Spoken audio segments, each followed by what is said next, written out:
Welcome back. I'm Kathy Zalewski. And I'm Kaila Henry, and we're realtors in Bozeman, Montana with Realty One Group Peak. Yes. So today we are talking about writing an offer for buyers and kind of how we like to do it, and then maybe some of the back end stuff that we as realtors are doing on behalf of our buyers. Excellent. Yes. So what I like to do the first time I meet buyers before we're even starting, well, I guess when I meet them to show them their first house, I usually hand them a packet, and inside of it is all the documents required to write an offer. And the reason I like to do that up front is because you get excited about something and it's go time, and I am not going to count on you actually reading through the 11-page offer buy sell when you're excited about something. I would much rather have you look through it at your leisure and underline, highlight, circle, do whatever you want. The next time we get together to go look at houses, I can answer any of the questions that you might have, but you will understand what it takes to buy a home once you look at all that paperwork. It's so important to feel like you can get a grasp for it early because, again, when it's go time, there's going to be a lot of other moving pieces going on. So the more, again, you can get to up front, the better it will feel when you are ready to make that next move. Yeah. Yeah. So basically, when I'm getting ready to write an offer for buyers, we've gone looking at houses so they understand the market. They understand wow, this house seems like a great value to us based on the other homes that we've seen. Excuse me. I say, okay, there's about 4 or 5 things that I need to know up front to write your offer. The first of which is who's buying the house, what names are going to be on title, not necessarily how you're going to hold title, but I do need to know who's buying the house. Go ahead. And a little trick we often do, because sometimes people are like, well, we might want to hold it in a trust or we might want to hold it in an LLC. To me, I always then like to just say, well, let's put your name and we'll do and or assigns. Very easy to then move it into whatever entity you may choose to while we're under contract. Yep, absolutely. So pre-thinking a little bit to try and make it easier. Yep. So name, who's buying the property. Number two, of course, purchase price. And again, like I said, we've been looking at homes. So those are, generally speaking, the comparable properties that we would look at in terms of value and what's on the market. Now, we might have some sold data that you wouldn't be privy to that we can kind of confirm that we're in the zone. That's kind of one of those, I'm going to say a little bit behind the scenes, something that a realtor to me is doing, and that we're obviously communicating with you about where we think the value is for this home. But then I always like to say, you know what, let's say I think what they're asking is reasonable, but I do want to go back in front of my computer and I want to check that sold data, because to me, sold data is the most valuable data for any sort of offer types. It's proving what the market is actually doing. So it's what your appraiser is going to look at exactly when they do the appraisal for your loan. So that we have that information. So we like to look at that and kind of we'll work together to confirm the purchase price for the property. So that's point number 2 of information that I need when I'm going to write you an offer. Number 3 will be earnest money. Typically 1% of your purchase price. Yep. So 6, 7, 10 grand, something along those lines. I do think when you get to that $1 million+ mark range, oftentimes maybe it's about 2%, because you typically have that money already, and cash. So I do feel like we'll have a little higher higher earnest money in some of those areas. Yep. And remember, earnest money is your skin in the game. It's your it's almost like you're serious, right? You are not just, because again, writing an offer, I can write an offer for anybody off the street. I won't, because I like to vet people and make sure that they're serious, but you can really just, anybody can write an offer, and providing that earnest money is the seller's, promise, or, gosh, how do you say this? It's your skin in the game. It is. And it's the level of interest you have in buying the property. Yeah, and while I do think the Montana buy sell is really geared towards protecting buyers, it heavily favors buyers, just in its boilerplate in its standard form. So to me, a buyer is only going to lose their earnest money if they mess up their dates, or just mess around. Fail to perform. Usually that has something to do with they went out and bought a brand new car before their loan was closed, or quit their job. Yeah. Even quitting their job, I do think falls under, because it was intentional. I know. I don't agree with that, but I do think that's how it read. How can buying a car not be intentional? So anyway, We there are digress. some, right. There are some things that buyers can do that would lose them their earnest money, but that would be ill-advised, and usually a realtor like Kaila or I are advising against that from the very get-go. And also your lender will be telling you, don't quit your job, And don't buy a car. and to me, again, that's why we advocate for working with true professionals, right? Just so that you have people that are very familiar with those dates and those the contractual terms that you're agreeing to, so you're not just winging it by yourself. Okay, so earnest money is the number two. I will say, side note, if the earnest money is large, let's say I'm working with somebody, yay, that's buying a $10 million ranch, and they're going to put down $1 million earnest money. Well, I've got to have proof of funds for that earnest money. Sometimes even 50K or 100K. If that's the earnest money that they're putting down, you might want to get a proof of funds to show that they have that liquid, because the check will be cashed. Yeah. So, and then also, if you do have a cash deal, it doesn't even matter if it's for 300,000. Proof of funds on a cash deal is usually a good way to go up front. So, I would be advising you as a buyer, hey, be prepared to show me the account. A letter from your financial advisor, something that we can say that you do have these funds and they are available, available liquid, to purchase real estate. not necessarily liquid, but that they're available. Yeah. Can be liquid quickly. Yeah. I think too, the other thing, again, that earnest money, it is cashed not by the seller or by any of the realtors. It's held at the title company, which is a neutral third party. But they do cash it. Mm-hmm. They don't just hang on to your check. It goes into an escrow account. Correct. So you have to have the money in your bank account. Please do not bounce an earnest money check. Thank you. So I think the final thing is going to be closing date. Or maybe not the final thing, but that's the next big thing. The next big thing is definitely a closing date. So, Kaila said earlier, you, as a buyer, get your calendar out. Are you going to be out of town? Do you have to go to your grandma's 90th birthday party? Whatever. Can you take the day off of work to be able, because you do need to physically sign documents. Again, there are some, let's say, variances to these rules that we're laying out. Sometimes if it's cash purchase, oftentimes if it's a cash purchase, you can electronically sign documents. But just a good idea to at least have that conversation with your realtor and make sure that you can physically be at the title company to sign documents. Right.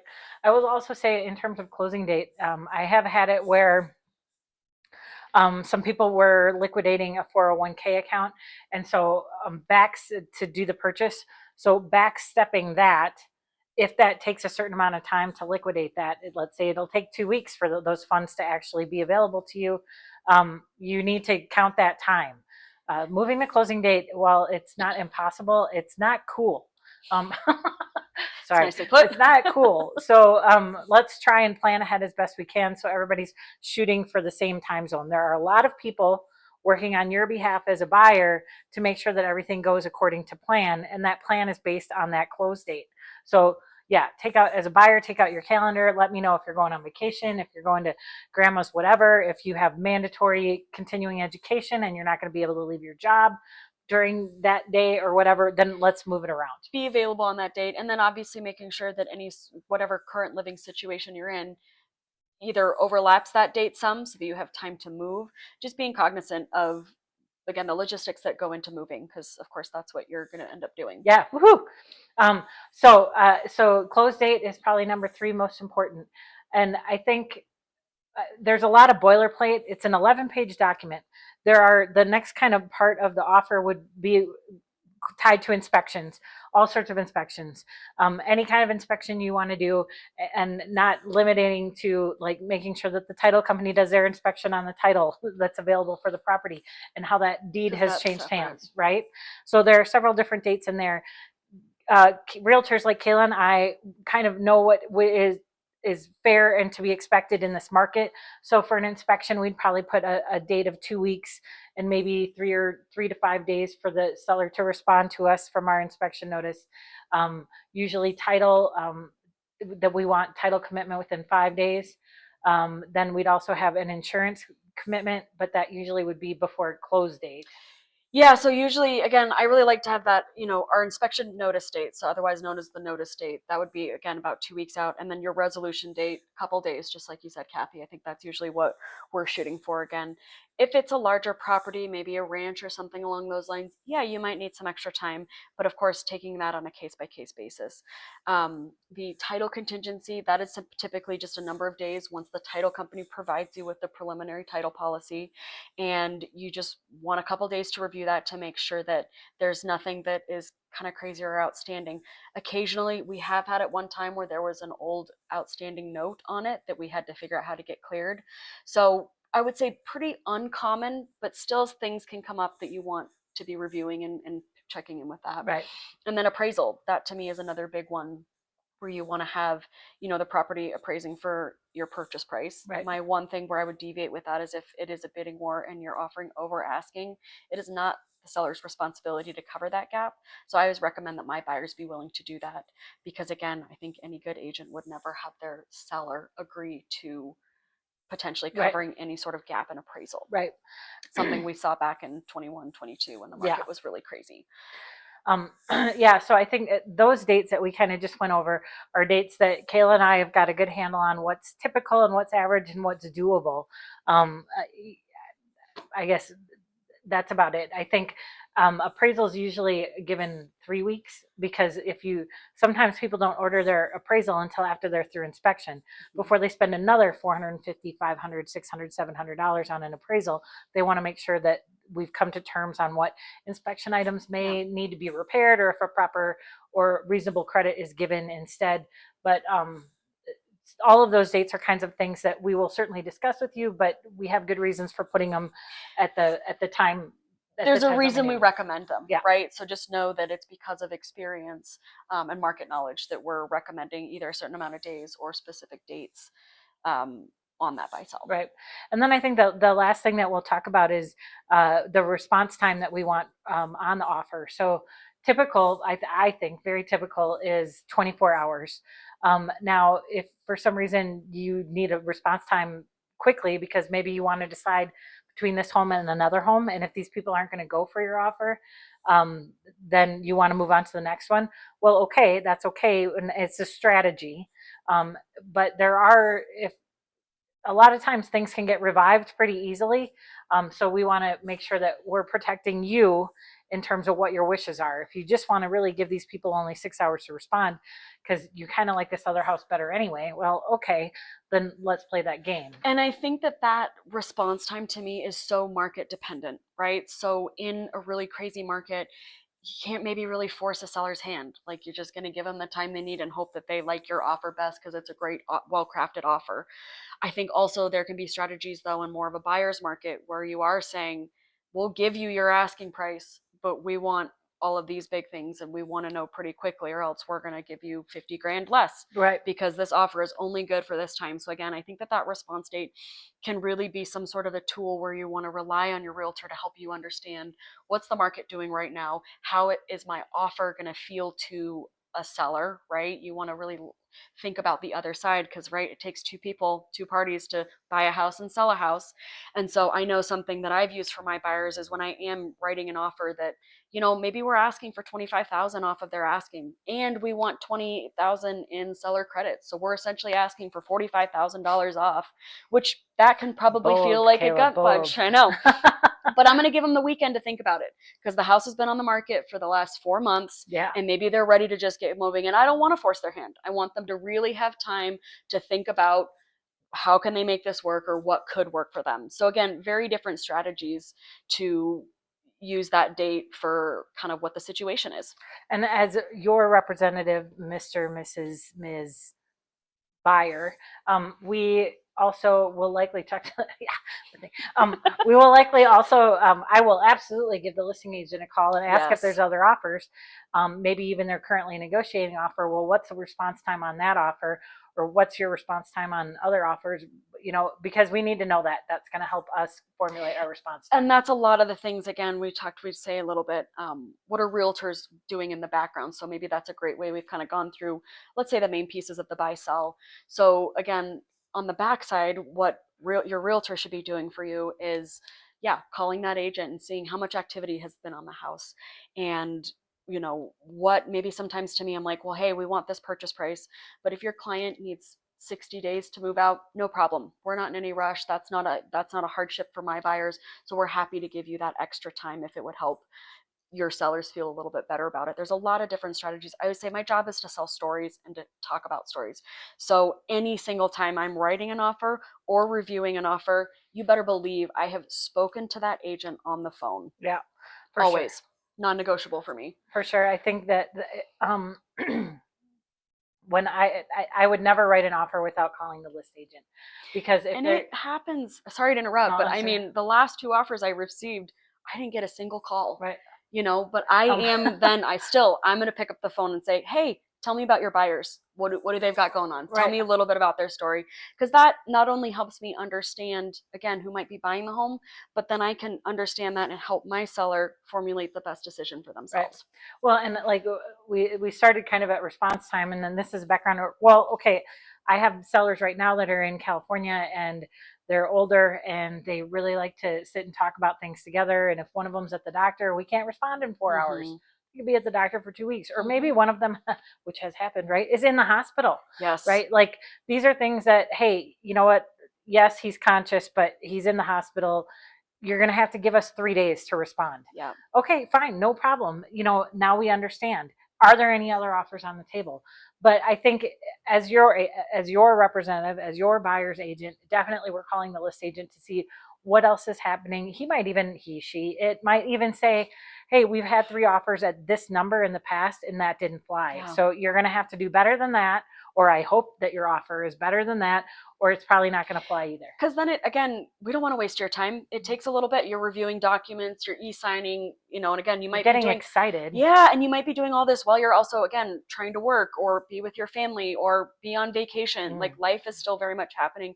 And so we just want to make sure that, again, we're not only respecting your time, we're also respecting the listing agent, the sellers, and our time as well. I think, again, picking up the phone is such an easy thing Yes. that goes a very long way. Yes.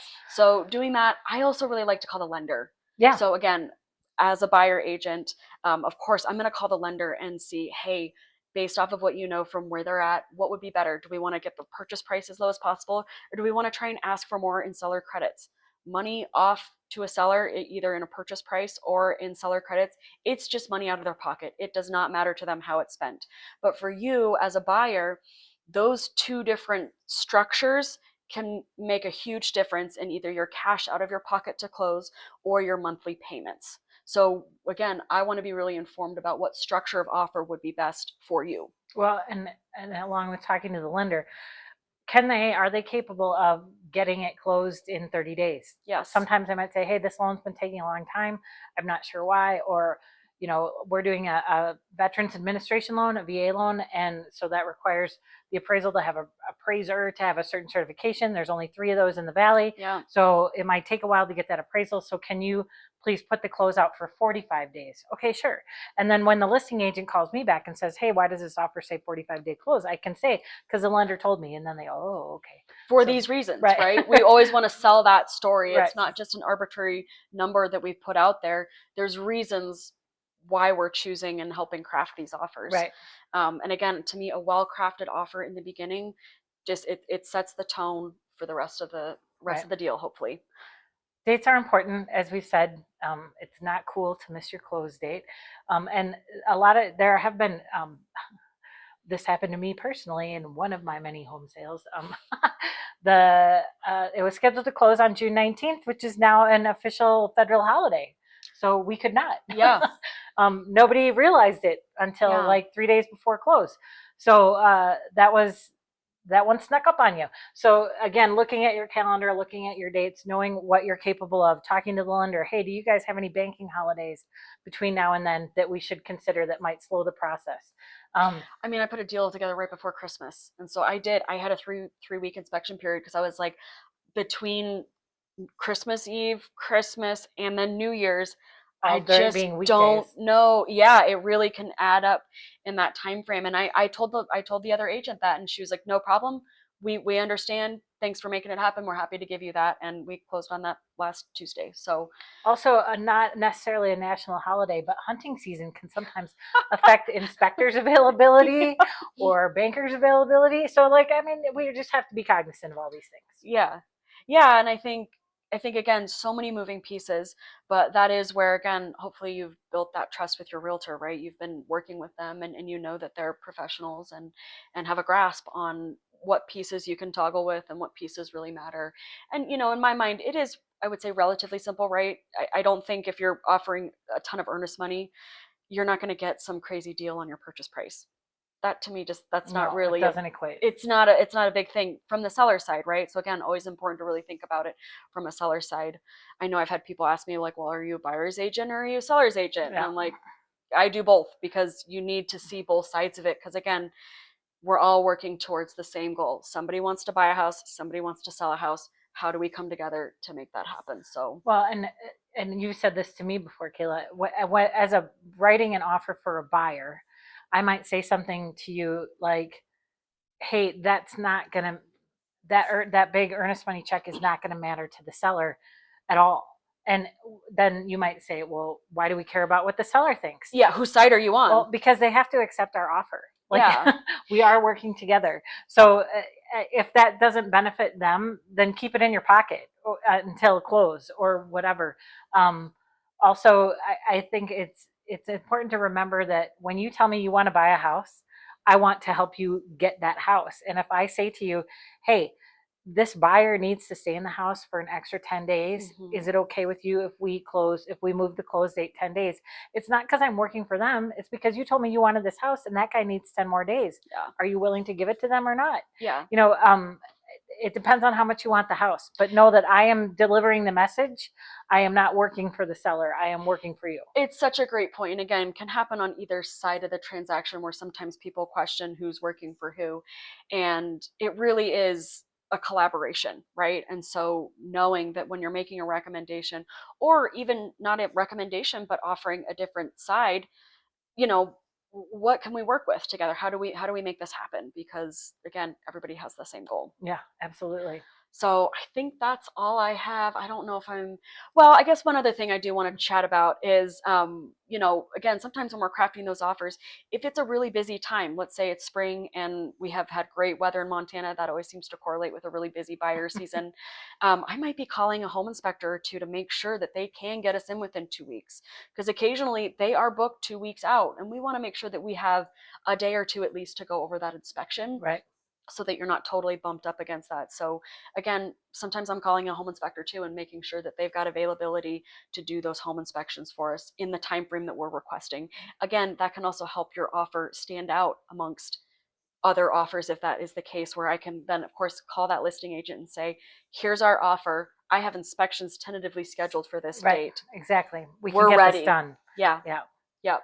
So I don't know, is there anything else that you I would just are say, thinking? and we always do this, but I would just say, remember when I hand you those, and or when Kayla or whoever you're working with hands you those blank buyer documents, please do look them over. It does get very exciting, but we need you to at least have, as much as we love for you to trust us, we also need you to have looked at things. And if you have questions about what's happening or what's going on, you need to have looked at that paperwork. I can't answer questions I don't get asked. Right. That's what I say. So to me, you do, and again, a phrase I always like to tell my clients is, to me, I'm like, while we are, responsible for these dates and we're the ones that are helping you execute on them, you need to be aware and included in the process, because it is your money, your lifestyle, you are the one that is, purchasing this home. And so I can help you, but you very much need to be aware and included. And so if there ever is something that you're not understanding, ask questions. You should always feel comfortable asking questions of your realtor. There's no dumb questions. We've heard them all before. And it's very much a part of the job, is Yeah. to just be open and help you feel like you're not just along for the ride, but Right. you're in the driver's seat with somebody Participate. who can help. For Yeah. sure. Yeah. And so I always, whenever I send a contract, I always text my clients and say, hey, just sent the buy sell for your review and signatures. Right. Review and sign it. Yes, please. Yeah. So remember that we're not trying to make it hard or give you homework. No. We just want you involved. We've done this 100 times or more. Yeah, Maybe gosh, more. getting up there. But it's not new to us. That doesn't make it it doesn't make it boring, certainly. But we are comfortable with what we do for a living on a daily basis. You're probably doing this maybe 5 times total in your life. and we want you to be comfortable with it. Maybe this is a new state that you're buying or selling in. Be comfortable with the documents, Yeah. please. Yeah. Any questions you have, feel free to shoot us a text, send us an email. Our contact info is all over the place. You can leave a comment. Make sure that you like and subscribe. We will have a couple more videos coming out of just walking buyers through the home buying process. So we'll see you in the next one. Thank you.